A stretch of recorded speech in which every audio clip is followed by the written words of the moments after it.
Volt technique ಗುರು debit credit card ಕೂಡ ಹಳೇದು. Charge ಗಿಡೋರು ಹುಷಾರಾಗಿದ್ರೆ ಒಳ್ಳೇದು. ಡೇಟಾ ಡಮ್ ಡಮ.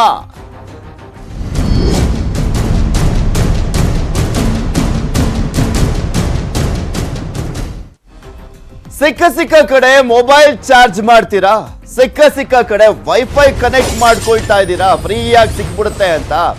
ಎಷ್ಟು ಡೇಂಜರಸ್ ಅನ್ನೋದನ್ನ ಹೇಳ್ತೀನಿ. ಪಬ್ಲಿಕ್ ಚಾರ್ಜರ್ ವೈಫೈ ಎಷ್ಟು ಡೇಂಜರ್ ಗೊತ್ತಾ? ಯಾವ ರೀತಿಯಾಗಿ ನಿಮ್ಮ ಮೊಬೈಲ್ಗಳನ್ನ ಹ್ಯಾಕ್ ಮಾಡ್ತಾರೆ ಅನ್ನೋದನ್ನ ಹೇಳ್ತಾ ಹೋಗ್ತೀನಿ. ಚಾರ್ಜಿಂಗ್ ವೈಫೈ ನಿಮಗೆ ಸಿಗುವಂಥದ್ದು ಫ್ರೀ ಆಗಿದ್ರೆ, ಫ್ರೀ ಅಂತ ನೀವು ಹೋಗ್ಬಿಟ್ರೆ ನಿಮ್ ಜೇಬಿಗೆ ಸರಿಯಾಗಿ ಕತ್ರೆ ಹಾಕ್ತಾರೆ. ಚಾರ್ಜರ್ಗೂ ವೈಫೈಗೂ ಲಿಂಕ್ ಹೇಗೆ ಗೊತ್ತಾ ಅನ್ನೋದನ್ನ ಹೇಳ್ತೀನಿ.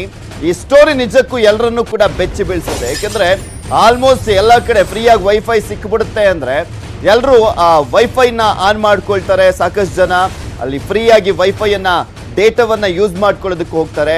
ಆ ವೈಫೈ ಫ್ರೀ ಬಿಟ್ಟಂತ ಸಂದರ್ಭದಲ್ಲಿ ಏನೇನೆಲ್ಲ ಆಗುತ್ತೆ ಅನ್ನೋದೇ ಸ್ಟೋರಿ ಇವತ್ತಿಂದು. ಈಗೂ ಕನ್ನ ಹಾಕಬಹುದಾ ಅಂತ ಅಚ್ಚರಿಯಂತೂ ಮೂಡುತ್ತೆ ಈ ಸ್ಟೋರಿ ನೋಡಿದ್ರೆ. ನ್ಯೂಸ್ 18 ಕನ್ನಡ ಬಿಚ್ಚಿಡುತ್ತೆ ಹೊಸ ಕ್ರೈಮ್ ಸ್ಟೋರಿಯನ್ನ.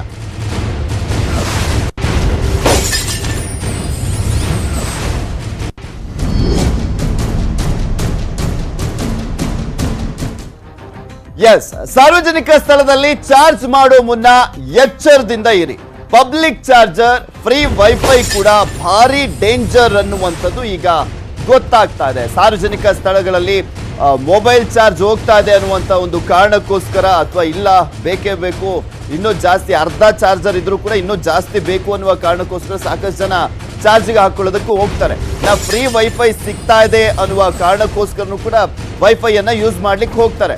ನಿಮಗೆ ಗೊತ್ತಿಲ್ಲದಂತೆ ನಿಮ್ಮ ಮೊಬೈಲ್ ಹ್ಯಾಕ್ ಆಗುತ್ತೆ. ಈ ರೀತಿಯಾಗಿ ಫ್ರೀಯಾಗಿ ಯೂಸ್ ಮಾಡೋಂಥ ಸಂದರ್ಭದಲ್ಲಿ ಬ್ಯಾಟ್ರಿ ಲೋ ಅಂತ ಸಿಕ್ಕಲೆಲ್ಲ ಚಾರ್ಜ್ ಹಾಕಬೇಡಿ. ಸ್ವಲ್ಪ ಯಾಮಾರಿದ್ರು ಕೂಡ ನಿಮ್ಮ ಡೇಟಾಗೆ ಬೀಳುತ್ತೆ ಕನ್ನ. ಬರೀ ಮೊಬೈಲ್ ಡೇಟಾ ಮಾತ್ರ ಅಲ್ಲ, ಅದರಲ್ಲಿ ಇರುವಂತ ಎಲ್ಲ ಇನ್ಫಾರ್ಮೇಶನ್ ಅನ್ನ ಕೂಡ ಕದೀತಾರೆ. ಮೊಬೈಲ್ ಚಾರ್ಜ್ ಹಾಕೋ ಮುನ್ನ ಎಚ್ಚರದಿಂದ ಇರಿ. ಅದು ಎಷ್ಟು ಡೇಂಜರಸ್ ಅನ್ನೋದು ಇದ್ರ ಬಗ್ಗೆ ತಜ್ಞರಾಗಿರುವಂತಹ ಫಣೀಂದ್ರ ಅವರು ಕಂಪ್ಲೀಟ್ ಆಗಿ ಎಕ್ಸ್ಪ್ಲೈನ್ ಮಾಡಿದ್ದಾರೆ. ಏನ್ ಹೇಳಿದ್ದಾರೆ ಕೇಳೋಣ. ಸಾರ್ವಜನಿಕ ಸ್ಥಳಗಳಲ್ಲಿ ಮೊಬೈಲ್ ಚಾರ್ಜ್ ಮಾಡಲಿಕ್ಕೆ ಅಂತ ಹೇಳ್ಬಿಟ್ಟು ಕೆಲವು ಕಿಯೋಸ್ಕ್ಗಳನ್ನ ಅಳವಡಿಸುತ್ತಾರೆ. ನಮಗೆಲ್ಲ ನೋಡೋ ಪ್ರಕಾರ ಅಲ್ಲಿ ಒಂದು ಮೊಬೈಲ್ ಚಾರ್ಜಿಂಗ್ ಸ್ಟೇಷನ್ ಇರುತ್ತೆ, ಅಲ್ಲೊಂದು ಕೇಬಲ್ ಕೂಡ ರೆಡಿ ಇರುತ್ತೆ. ತೊಗೊಂಡೋಗಿ ನಾವು ಕೇಬಲ್ನ ಮೊಬೈಲ್ ಹಾಕೊಂಡು ಚಾರ್ಜ್ ಮಾಡ್ಕೊಂಡು ಕೂತ್ಕೋತೀವಿ ಅಂತ ನಾವು ಅನ್ಕೋತೀವಿ. ಉದಾಹರಣೆಗೆ ಏರ್ಪೋರ್ಟ್ ಆಗಿರ್ಬೋದು ಅಥವಾ ರೈಲ್ವೆ ಸ್ಟೇಷನ್ಗಳಾಗಿರ್ಬೋದು ಅಂತ ಕಡೆ ಎಲ್ಲ ಇದರ ಒಂದು ಚಾರ್ಜಿಂಗ್ ಕಿಯೋಸ್ಕ್ಗಳಂತಾನೆ ಮಾಡಿರ್ತಾರೆ. ಆದರೆ ಇಲ್ಲಿ ಥ್ರೆಟ್ ಏನಿದೆ ಅಂತ ಕೇಳಿದ್ರೆ, ಆ ಚಾರ್ಜಿಂಗ್ ಕೇಬಲ್ಗಳು ಕೇವಲ ಚಾರ್ಜಿಂಗ್ ಕೇಬಲ್ಗಳಾಗಿರೋದಿಲ್ಲ, ನಮ್ಮ ಮೊಬೈಲಲ್ಲಿರುವಂಥ ಡೇಟಾನ ಕದಿಯುವಂಥ ಒಂದು ಆ ಪ್ರೊಸೆಸ್ ಆಗಿರ್ತದೆ. ಏನು ಈ ಥರ ಒಂದು ಕೇಬಲ್ ಏನಿರುತ್ತೆ, that is a pre programmed cable ಅಂತ ಕರಿತೀವಿ. ಅದು ಅಂದರೆ ಪ್ರೋಗ್ರಾಮ್ ನಾವು ಮೊಬೈಲ್ಗೆ ಅಟ್ಯಾಚ್ ಮಾಡಿದ ತಕ್ಷಣ ಮೊಬೈಲಲ್ಲಿರೋ ಡೇಟಾನ ಕೇಬಲ್ಲು ವಾಪಸ್ ಅದನ್ನ ರೀಡ್ ಮಾಡೋಕ್ಕೆ ಶುರು ಮಾಡಿ, the cable will start extracting the data and store ಮಾಡ್ತಾ ಹೋಗುತ್ತದು. ಎಂಡ್ ಆಫ್ ದಿ ಡೇ ಯಾರು ಒಂದು ಡೇಟಾ ಕದಿಬೇಕು ಅಂತ ಅನ್ಕೊಂಡಿರ್ತಾನೋ, ಆ ಕೇಬಲ್ ತೊಗೊಂಡು ಹೋಗಿ ಅವನ ಕಂಪ್ಯೂಟರ್ಗೆ ಕನೆಕ್ಟ್ ಮಾಡಿಕೊಂಡ್ರೆ ಇಡೀ ದಿನ ಏನು ಕ್ಯಾಪ್ಚರ್ ಆಗಿರುತ್ತೆ ಡೇಟಾ ಎಲ್ಲ ಅವನ ಕಂಪ್ಯೂಟರ್ ಸಿಗ್ತಾ ಹೋಗುತ್ತೆ. ಇದ್ರ ಬಗ್ಗೆ ಮತ್ತಷ್ಟು ಡೀಟೇಲ್ಸ್ ಅನ್ನು ನೀಡ್ತಾರೆ ನಮ್ಮ ಪ್ರತಿನಿಧಿ ಆಶಿಕ್ ದೂರವಾಣಿ ಸಂಪರ್ಕದಲ್ಲಿದ್ದಾರೆ. ಎಸ್ ಆಶಿಕ್, ಸಾಕಷ್ಟು ಕ್ರೈಮ್ಗಳು ಗೊತ್ತಿಲ್ಲದಲ್ಲೇ ನಡೀತಾ ಇರ್ತವೆ. ಅದರಲ್ಲೂ ಈ ಸೈಬರ್ ಕ್ರೈಮ್ಗಳಂತೂ ಗೊತ್ತೇ ಆಗೋದಿಲ್ಲ ಯಾವ್ಯಾವ ರೀತಿಯಾಗಿ ಮಾಡ್ತಾರೆ ಅಂತ. ಇದೊಂದು ಹಳೆಯ ಕ್ರೈಮ್ ಆದ್ರೂ ಕೂಡ ಹೊಸದಾಗಿ ಗೊತ್ತಾಗ್ತಾ ಇದೆ ಅಷ್ಟೇ. ಹೌದು ಪೃಥ್ವಿ, ಏನೋ ಇದು ಈ ರೀತಿಯಾದಂತಹ ಒಂದು ಕ್ರೈಮ್ ನಡೀತಾ ಇದೆ ಅನ್ನುವಂಥದ್ದು ಎಲ್ರಿಗೂ ಗೊತ್ತಿದ್ರು. ಇದು ಯಾವ ರೀತಿಯಾಗಿ ನಡೀತಾ ಇತ್ತು, ಯಾವ ಟೈಮಲ್ಲಿ ನಡೆಯುತ್ತೆ ಅನ್ನೋದು ತುಂಬಾ ಗೌಪ್ಯವಾಗಿದ್ದಂತ ವಿಚಾರ. ಆದ್ರೆ ಇದೀಗ ಸ್ವತಃ ಸೈಬರ್ ಎಕ್ಸ್ಪರ್ಟ್ಗಳ ಜೊತೆಗೆ ಕೆಲವು ಸೈಬರ್ ಪೊಲೀಸರು ಇದನ್ನ ಜನರಿಗೆ ಮಾಹಿತಿ ಕೊಡೋದಕ್ಕೆ ಮುಂದಾಗಿರುವಂತದ್ದು. ಈ ಹಿನ್ನೆಲೆಯಲ್ಲಿ ನ್ಯೂಸ್ 18 ಕನ್ನಡ ಇವತ್ತು ಆ ಸುದ್ದಿಯನ್ನ ಜನರ ಮುಂದೆ ಬಿಚ್ಚಿಡ್ತಾ ಇದೆ. ಪ್ರಮುಖವಾಗಿ ಏನಪ್ಪಾ ಇದು ವಿಚಾರ ಅಂತಂದ್ರೆ, ಇದ್ರ ಹೆಸರು ಜ್ಯೂಸ್ ಜಾಕಿಂಗ್ ಅಂತ. ಎಲ್ಲಿ ನಾವು ನಮ್ಮ ಮೊಬೈಲ್ ಅಲ್ಲಿ ಏನು ಚಾರ್ಜ್ ಖಾಲಿ ಆಗಿರುತ್ತೆ ಅವಾಗ ನಾವು ಆಟೋಮೆಟಿಕ್ ಒಂದು ಪವರ್ ಬ್ಯಾಂಕ್ ಗೆ ಡಿಪೆಂಡ್ ಆಗ್ತೀವಿ. ಇಲ್ಲ ಅಂತಂದ್ರೆ ಪಬ್ಲಿಕ್ ಸ್ಪಾಟ್ ಗಳಲ್ಲಿ ಇರುವಂತಹ ಚಾರ್ಜಿಂಗ್ ಸ್ಪಾಟ್ಸ್ ಏನಿದೆ ಅದರ ಮೇಲೆ ಡಿಪೆಂಡ್ ಆಗ್ತೀವಿ.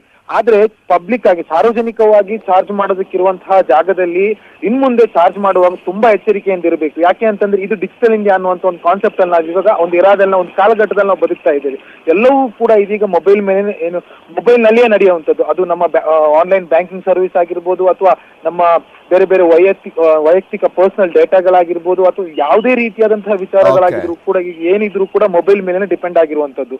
ಹೀಗಾಗಿ ಅದನ್ನೇ ಒಂದು ಅಸ್ತ್ರವಾಗಿ ಬಳಸ್ಕೊಂಡು ಏನು ಒಂದು ಚಾರ್ಜಿಂಗ್ USB ಅನ್ನ ಕನೆಕ್ಟ್ ಮಾಡ್ತೀವೋ ಆ USB ಮುಖಾಂತರವಾಗಿ ನಮ್ಮ ಮೊಬೈಲ್ ನಲ್ಲಿರುವ ಗೂಗಲ್ ಪೇ ಆಗಿರ್ಬೋದು, ಫೋನ್ ಪೇ ಆಗಿರ್ಬೋದು ಅಥವಾ ಭೀಮ್ ಆಪ್ ಅಂದ್ರೆ ಆನ್ಲೈನ್ ಟ್ರಾನ್ಸಾಕ್ಷನ್ ಏನಿದೆ ಅಥವಾ ಪರ್ಟಿಕ್ಯುಲರ್ ಆಗಿರುವಂತ ಯಾವುದೇ ಬ್ಯಾಂಕ್ಗಳ ಆಪ್ಗಳಾಗಿರ್ಬೋದು, ಇದೆಲ್ಲ ಮಾಹಿತಿಗಳನ್ನ ಅವರು ಅಲ್ಲಿಂದ ತೆಗೆದುಕೊಂಡು ಅವರಿಗೆ ಬೇಕಾಗಿರುವಂತಹ ರೀತಿಯಲ್ಲಿ ಕದೀಮರ್ ಅಂದ್ರೆ ಸೈಬರ್ ಕದೀಮರ್ ಇದನ್ನ ಬಳಸ್ಕೊಳ್ತಾ ಇರುವಂತದ್ದು. ಜೊತೆಗೆ ಇದನ್ನ ಬ್ಲಾಕ್ ಮೇಲಿಂಗ್ ಮಾಡೋದಕ್ಕೂ ಕೂಡ ಇತ್ತೀಚಿನ ದಿನಗಳಲ್ಲಿ ಕೆಲವು ಪ್ರಕರಣ ಕೂಡ ಸೈಬರ್ ಪೊಲೀಸ್ ಠಾಣೆಯಲ್ಲಿ ದಾಖಲಾಗಿರುವಂತದ್ದು ನಾವು ಗಮನಿಸಬೇಕಾಗುತ್ತೆ. ಏನಪ್ಪಾ ಅಂತಂದ್ರೆ ಪ್ರಮುಖವಾಗಿ ಮಹಿಳೆಯರು ಅಂದ್ರೆ ಅವರ ಪರ್ಸನಲ್ ಫೋಟೋಸ್ಗಳಿರುತ್ತವೆ, ಅದರಲ್ಲಿ ಅವರ ಕೆಲವೊಂದು ಪರ್ಸನಲ್ ವಿಡಿಯೋಸ್ಗಳಿರುತ್ತವೆ. ಅದೇ ಸಾರ್ವಜನಿಕ ಸ್ಥಳಗಳಲ್ಲಿ ವೈಫೈ ಅನ್ನ ಅಥವಾ ಈ ಚಾರ್ಜ್ಗೆ ಆಗ್ತಾ ಸಂದರ್ಭದಲ್ಲಿ ಎಚ್ಚರಿಕೆಯಿಂದ ಇರುವಂತದ್ದು ಒಳ್ಳೇದು ಅಷ್ಟೇ.